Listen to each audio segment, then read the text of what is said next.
Off to Be the Wizard by Scott Meyer. As always with my free time, I was sifting through books, looking for the next good read, and I paused when I noticed this book's cover. Just the sheer simplicity of it reminded me of an old side-scroll video game, specifically Pitfall comes to mind from the 80s. Caught my attention enough to pick it up and to look it over. I was a little bit skeptical at first, looking at the cover that the author had possibly cheaped out, but you know what they say, don't judge a book by its cover.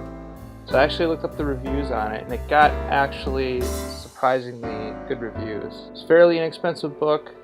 I think I paid about $7 for it, so I figured I'd give it a shot. What's the worst that could happen? And I also noticed that he has 4 books in total in this series, all with very similar covers.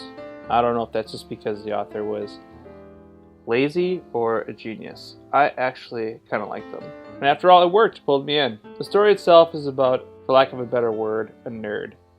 A nerd who discovers a computer program to alter his reality around him. At first he makes small changes, changing his height for example, alters his bank account, all the obvious things you would think to do if you could control the world around you on a small scale. But it's not long before he starts to experiment with time, having himself appear in front of him, challenging himself to a poker game, I think it was. Then after the poker game's over, he goes back in time and gets to experience it from the other side. But not long after he figures out the computer program, he can adjust things. He ends up making bigger changes. And at the end of the day, he ends up messing up his life so much that he has to flee his time. So, of course, he escapes to medieval England. And with his newly found powers, decides to set himself up as the local wizard. Figures he's going to scare the townsfolk into submission with his newly acquired powers, only to discover that there are a lot of wizards in medieval England. All people from different points in time and all over the world that discovered the same program, or file I should say, all messed up their lives and all ended up in medieval England, figuring it to be the best place to hide with powers. And they wouldn't have to explain too much. They just say, hey, I'm a wizard.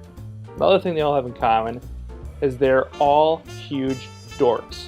Each character has their quirks, and I'll admit they start to grow on you. And living in medieval England has its drawbacks, like for example the bathrooms aren't exactly up to today's standards, but they all have their own specific way of fixing problems like that. So all the wizards that have been there longer start messing with Martin and having their fun with him. And I won't say any more about the story because I don't want to give too much away. But the book actually was fairly short. If you're looking to find some deeper meaning in life, you're not going to find it in this book. If you're looking to be inspired, you're not going to find that in this book either. If you're expecting to be enlightened about the world around you, that's not going to happen by reading this book. But if you want to be entertained on a rainy, crappy day, and you want a good, light story to pass the time, then I highly recommend getting this book. Don't be fooled by the cover. The story is actually much better than the cover suggests. Check it out. Let me know what you guys think. Talk to you next time.